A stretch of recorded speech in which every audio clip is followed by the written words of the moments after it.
Right, Frank Kohutek. How are you doing, my friend? Welcome to the Thunder Road Show. Thank you, man. Appreciate it. Look What's at up, man? all of those trophies, Wallies, Ironman, all that stuff in your back behind him. Man, this guy was a legend in sportsman racing back He in the day, is, wasn't That man. He still that's races that's too. my has-been wall. he? Your has-been wall. Hey, dude, when you got Wallies on your wall, it doesn't matter if it was in the past or if they're more recent. You're still a legend. That's this Yep. guy right here, Bob Galletti. Shoot, I don't have that many. One day. How you doing, my friend? I'm doing good, man. Just chilling, sitting here in the recliner, watching a little TV. Yeah, I can see it reflecting off you when it changes on the screen. Here, I'll turn it off so it don't do that. Is that better? Oh no, it was better with light. Now you're real dark. Oh, I'm sorry. No, it's fine. We don't mind. So, we got a lot of stuff going on. You're going to be actually racing this weekend, and that's pretty cool. Got to see you at the Topmo race weekend before last, but this deal with Clyde Scott and Galen Smith, the Ironman Extreme Pro Mod Series, 4 race series at Extreme Raceway Park, and it's the first time that IHRA has acknowledged really the outlaw pro mod cars and is giving them an opportunity to win an Ironman and a jacket, and that's pretty damn cool, man. Yeah, I'll have to give all the credit to Clyde. Clyde came up with this program as he was building the facility. He wanted to, we kind of got away from class racing and pro mod racing and the pros, and he wanted to, I guess, showcase the pro mod guys. We have a lot of pro mod cars in Division Four. You got probably one of the baddest ones sitting right next to you there. Um, he don't claim to be a pro mod car. He claims to be a top sportsman car, but he actually has a pro mod car. And Is he? so You're Clyde, just saying he's got a slow pro mod? Right. That's what I it don't is. really think it's a slow pro mod. It may not be a 370 car, but I think he can get in there with the best of them. Absolutely. Yes, sir. But now Clyde came up with this program. He wanted to showcase the Pro Mod cars, the heads up racing again, and he approached me with the idea, and I was all about it. I think it's great. I'll tell you that Clyde will tell you heads up that this is more work than he ever imagined. Yeah. Owning a racetrack. He went from a 5 day a week guy to a 9 day a week guy. He's out there morning, noon, and night, and but man, he's doing an awesome job. Him and Galen really have taken the bull by the horns and has built an awesome facility. It is a really cool facility. We had the redemption race there 2 weekends ago, or 3 weekends ago now, is it? Two? Yep. Something like that. And then we had the event this weekend that we did, and I got to see you there at opening weekend. I came out and helped announce that, and man, no, I have not heard very much negative about that facility. Any new facility is going to have some growing pains with staff and function of technology and stuff like that. But every weekend's getting better and better. Their Sundays are doing real good for test and tune. And now that we have this battle of the back half belts to go on Sundays once a month, and I mean it's really cool to see the owner of a track so involved with the function of it at the events, hopping on the tractor if he needs to, escorting people off the starting line if he needs to, if he needs to help pairings or pick up trash. Clyde is there doing it, and you're right. He didn't realize it would be this much of a job, but he's taken a lot of pride in this facility. They're there over there now, cutting off fences and changing some of the area right there by the entrance to his suite to give the gamblers more of an area that was kind of wasted space there. And he got this idea Sunday night, and he said, we're moving this fence and I'm building a room here to store food stuff or cups and stuff in and underneath the stairs. So his mind's always working and making it better. Yeah, it's like I said. Honestly, for him not to, and for him to sit down, he didn't even have any designs. All this whole facility was built in his mind, where he was going to put stuff and how he was going to do it. And after the redemption race, I sent him a little list. Me and Phil got together, and after redemption, they had a lot of people out there, and they said, if I had any cons about the facility, this is what I would do. and I mean he's on it. I mean he just gets right on it, and I know he's got to want to make money, but I'm telling you, he is spending a bunch of it. He is Yeah. spending a bunch. He wants it. He wants it right. Well, So a guy like Clyde heads up Scott, to him. with his abilities and his other businesses and stuff, to spend this much time and effort and keep putting money in it, not just throw it up and say, okay, let's hope this thing breaks evens every now and then, is great for drag racing. It's great for the community, and it's just great for drag racing as a whole. Yep. Well, and the good thing is he is a sportsman racer himself, and I've known Galen now for 30 plus years, and him and Celeste have done an awesome job for someone to never have run a racetrack or took care of a racetrack. Them guys, they have jumped in and with both feet, and they're not scared. I mean, they're like, oh, what do you think? I say, well, we ought to do this. It's done. I mean, it's amazing, and we needed this facility. We really did. And everybody's like, well, it's 20 minutes from the Texas Motorplex. That's a waste. No, it's not a waste. I'm telling you, it's a great place, and I'm glad to have it in the IHRA family. I agree, and it's cool. Funny story, the way Galen handles himself down there on the starting line, running the function of things during even on a Sunday or a Saturday deal that we throw together in 2 days. It's really funny, and he was telling me a story. There was a gentleman who was drinking a beer down on the starting line, and you can drink beer on the facility, and eventually they're going to have a beer license and all that. But right now, I mean, nowhere can you just walk with your beer down on the starting line for safety reasons. So he goes up to this guy who he'd already told once or twice to leave with his beer because he was drinking a beer, and he said, "Hey man, how many beers did you bring?" And he goes, "Oh, about a 12-pack." And he goes, "Oh, you brought 12 beers, huh?" And he goes, "Yeah." And he goes, "We didn't bring one for every one of us." And he goes, "No." So he goes, "All right, you got to get out of here." So he politely said, "Get the hell off my starting line with your beer." Right. No, the guy knew what he meant, but it was a funny story, and it's just the way. And those people respect Galen, and if he's down there telling you to get off the starting line, they're going to do it out of respect for him. Yeah. Yep. It's reminiscent. This track is of the awesome track that was in Crandall, and I hope that Clyde Scott doesn't overextend himself like obviously that guy did. But it's an awesome place from what I hear. I can't wait to get there. Yeah, every time I drive by Crandall and see all them 18-wheelers out there stored, I just get a pit sick stomach feeling, just drives me nuts. Yep. And I don't think you're going to have that problem with Clyde. I really don't. He didn't borrow $1 to do this facility. At least that's what he told me, and I believe him. He told me the same thing. No So, yeah, That's either good. he's lying to everybody or no, he's telling the truth. And he's told the same story, so I think he's telling the truth because you get it twisted when you're lying, right? Well, from what I understand, he's a very good businessman and is very successful in what he does, and so I don't doubt what he says, and so hopefully it turns out to be a good thing for the Dallas area and Texas and IHRA Division 4 altogether. Yep, me too. Like I said, I'm tickled to death to have it in our IHRA family tracks. When Crandall went away, I was hurting pretty bad. North Texas, we've been spoiled for a lot of years. We've had 8 tracks within a 2-hour drive of my house, and so you get to kind of get a little spoiled, and then you lose Kennedale and you lose Redline and you lose Crandall, and you look up and you're like, oh yeah, there's no racetracks close. Yeah. So we've been spoiled. Yep.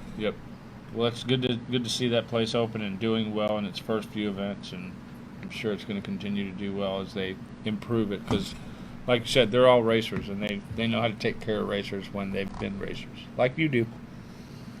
Absolutely. So you're going to be there racing the 6.0 Index, which you got to run at Topma that me and Monahan announced week before last. Tell us a little bit about the car you're going to be driving. It's a beautiful, I think it's the nicest Vega I have ever seen. Well, I appreciate that. I actually built that car back in 1984, me and some friends of mine, and it's had a few facelifts and tummy tucks and boob jobs over the years. But you got the old car back then. It's the same old car. That is awesome. And I sold it to Buddy Woods last year.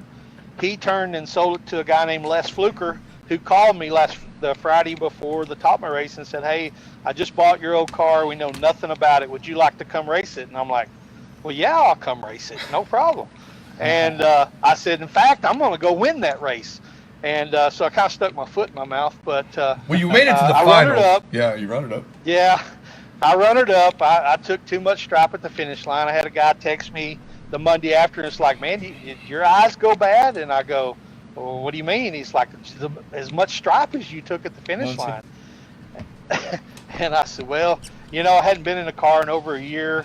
It was 3 a.m. It was 6 hours past my bedtime. That's the best I had." So, but yeah, we'll blame it on Cheeseburger over at Motorplex for keeping you up too late, and that's why. But, and we won't tell anybody you got beat by a Pinto either. Yeah, well, I'll give Gleghorn. He did a good job. I mean, for a guy not to have no idea where he was. I actually had the Vega dialed. I mean, if you've seen the numbers, it went 604, 603, 6 flat, 6 flat, went 598, and then 599.9 in the finals. And so it was dialed pretty good. He had no idea where he was. He was just hitting the nitrous as he's going down the track. Just did a good job. I mean, I have no ill will. I did a bad job. And so Les offered to give me another shot at it this Saturday at Extreme. So we're going to try it again. Very cool. Man, I tell you, it was funny is Monahan and I got to the track Friday, and we went and hung out. Nobody was there because of the rain at the Motorplex for Topma. And then Saturday we got there, and we slept in a little bit because we figured, hey, there's a chance it's going to be a late day. We don't have to be there till 2 or whatever. So we got there a little early, and we went around, and we were talking to Joe Boner, and he goes, "Hey, man, check this out." And we were looking at the stalls of cars that the Boner family brings. Because I think they brought 5 out there, including that Vega. And It was sitting next to Joe's car. And I was like, "Man, this thing is clean." And he mentioned you driving and stuff, but you weren't around when me and Monahan were looking at it. I was like, "This car is super nice. No wonder you bought it back." I mean, a lot of times you see some Vegas and they're kind of ratty, and this thing is nice. And I was like, "Man, that's going to be fun." And then you made it to the finals, and it was cool to see you up there. Yeah, I had a good time, and I appreciate Les letting me drive it. I honestly don't want to make it a habit. I retired for a reason, so. But it was great that he called and asked me to drive it. I got all excited. It was like a kid in a candy store, when he called me and said, "Hey, you want to drive?" I'm like, "Hell yeah, I'll drive it." So it was kind of neat. But yeah, I'm retired. So like I said, that's my has-been wall, and I'm all about trying to make our programs better for the racers that we have now. So did you happen to watch Discovery Channel last night? No, I watched a few of those Street Outlaws, and I think that is a really awesome program. And people either love it or hate it. But to me, it's a little, I don't know, it's a little put on. So, did you get to see any of the No Prep King show that they did on Wednesday nights? Okay, so it was a really cool series where they were at drag strips and doing no prep racing and 32 car invitational. Well, they did one at Tucson, and I spent 11 days in Tucson because we held a dig night event the next weekend. But I announced the Street Outlaws No Prep King show, and last night they aired the Beyond 1320 race, and your old friend Jim Hughes got some TV time last night. Jim Hughes is a good person. I've known him for a lot of years. He's good people. What are you drinking there, my friend? It's the Kenny Chesney version of the margarita. Oh, nice. Well, cheers, because we're drinking Ziegenbach's. Very nice. Well, normally I'm a Dos Equis guy, but every once in a while, you got to change it up a little bit. Very cool. I really like. I thought maybe it was a green, power drink. Oh, it's a frozen drink. Oh, it's a frozen drink. I got a margarita machine in here. I thought it was maybe kale and all that good stuff you're supposed to drink. Well, that's cool, man. Hey, glad to have you on the show. Thank you for all that IHRA is doing and just being willing to, y'all took a little bit of criticism for getting rid of the heads-up classes. And how has this been received so far from y'all's end as far as Because it was kind of just announced last week that you're doing this.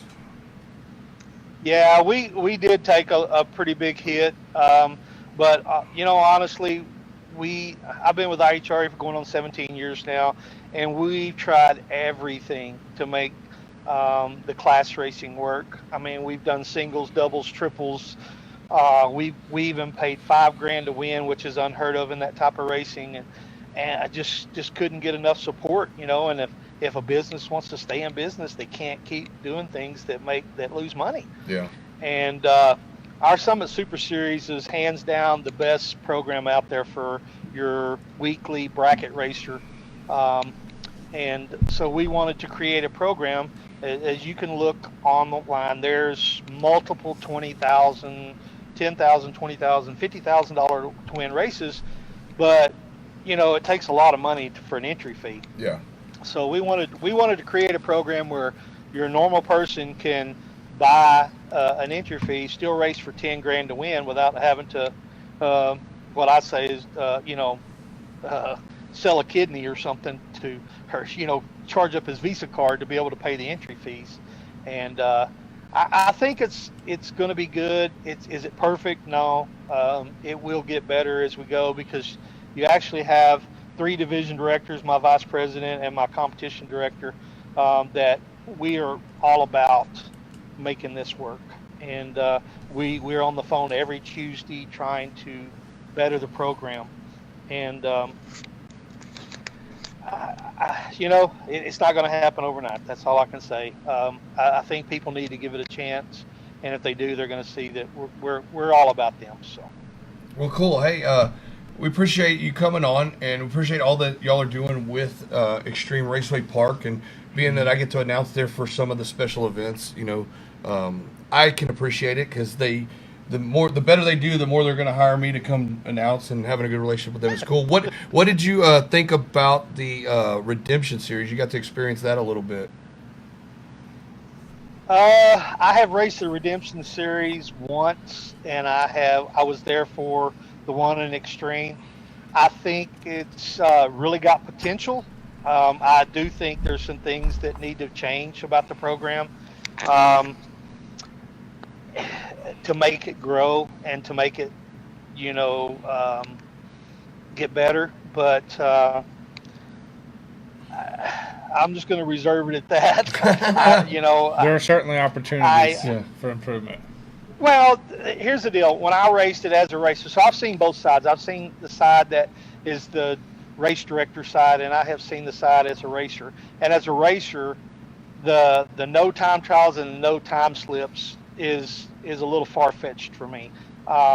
When I lose, I just want to see why I lost. Yeah. And when you can't have a time slip and you can't get a time trial, there's a perception out there that the people in the towers got this magic button that can make you lose. I, as a race director, know that that's not the case. But you still want to see why you lost. And so for the index racing, I can see that no time slips and all that for the big tire guys and the street outlaw guys. But for the index racing, I think that there needs to be time slips. It needs to be qualifying or whatever. But I'm just a small pawn in this thing. And so Shannon's I think she's doing a great job. I think that she's got the right heart for what she's trying to do. She wants to make it better, and that's great. I just think it needs some work. That's all. Yep, she's got great passion and energy for it, and she's really done a lot to bring no prep racing to the next level. Yeah, and we did races. I think we did Small Tire No Prep Nationals or in Lone Star Resurrection, where we had the scoreboards on for the index guys, and the fans liked that. Yeah. I don't think that'll ever happen at a Redemption race, but that's her prerogative. I think if they're going they can't go faster than 6.0, what's the point of not having the boards on? In my opinion, right. I think she runs 6.0 at Topma stuff sometimes. Yeah, herself. So I think the fans would enjoy seeing these guys run 5.99 to 6.0. Mm-hmm. And having something to talk about it in the indexes, and let it just be index racers that are doing that, and which it pretty much is. Yep. Yeah. And give those guys time slips so they know how to adjust. Because when we're doing it at Topma, and she knows this because she runs 6.0 and how competitive it is competitive. as an announcer, it's really tough to describe and not have to be able to tell how many thou that was, Right. or Right. what the reaction times was. You can't say it until it's over. Yeah, and so, okay, the left lane won. Well, I can't tell why, Right. and I think that would add a little dimension. It would add another dimension to the show that people would enjoy, spectators would enjoy. I think so. I agree. Heads up racing, there needs to, and that type of heads up racing when it's indexes and there is a breakout, I think there needs to be a scoreboards and there needs to be time slips. Again, with the outlaw guys and the big tire, I understand why they do that, and I have no problem with that. But again, this is a different animal we're talking about, and but that she's just going to have to come up with that herself because it's her deal. Yeah, for sure. And I think it'd be cool the kids could see the junior times too. Yeah. The junior Well, brackets. I'm a racer and I don't understand what they're doing on the junior deal. They basically. I think it's a bracket race. It is basically is all it is. They set their index with their one time trial, and that's how their index is set for the rest of the event. They're Which is dialing. Right. Well, they're dialing basically, yeah. Well, they're dialing in, but they're not dialing in. I guess they do it through radio or something, because I was there in the stands watching the redemption race when they ran those cars, and one would leave before the other car, but I never seen a dial in or nothing. So No, it's going off of what their one qualifying time was. Yeah, they just got to dial that. They gotta hope they run good and close to what the car can run. But what I'm saying is, I've been racing. Started at 16. I'm 57, so I've been racing for however long that number is. And Margaritas has got me, so I can't do math. 41. But yeah, okay, 41 years I've been racing, and I sit in the grandstands and watch some of that stuff, and I don't get it. Yeah. So I can see how the average fan can look up there and say, well, I know that Vega crossed first. Why didn't his win light come on? Or I know that Junior crossed first. Why did his win light come on? Yeah. And so I think that's confusing to some of the people. And hopefully she'll get it. Hopefully she'll make that change. I made the comment and the suggestion at the first race that I raced at, and I got shot down. So I didn't say anything to her when I was there as the race director, or as not really a race director, I guess. I was just helping out with the computers. So. Yeah. And I tell you what, Nicole is doing a great job on that computer. She just learned AccuTime, and she's done a great job. She's on top of it and knows what she's doing, and that's good to know when you're week to week when you're in the tower. Good deal. Yeah, she learned quick. She came for the very first session that I was there trying to train people on AccuTime, and she picked it up really quick. Yeah. Her and Carol did a great job too. So. And Carol was all she knew was CompuLink, and had run AccuTime at Evadale last year and kind of had forgotten everything that they did, but she had someone helping her, so to come back and relearn it, and she did a great job at Redemption too. Yep. So, well, hey man, we appreciate the hi. Say hi to Britt Cummins. Your boy Britt Cummins is in the chat now, watching the show. Hey, what's up, Britt? I'll see you in a week. I'm going to be in Memphis for his Great American Bracket Race next week as the race director. Oh, very cool. Britt says Frank just thinks he's in charge everywhere he's at.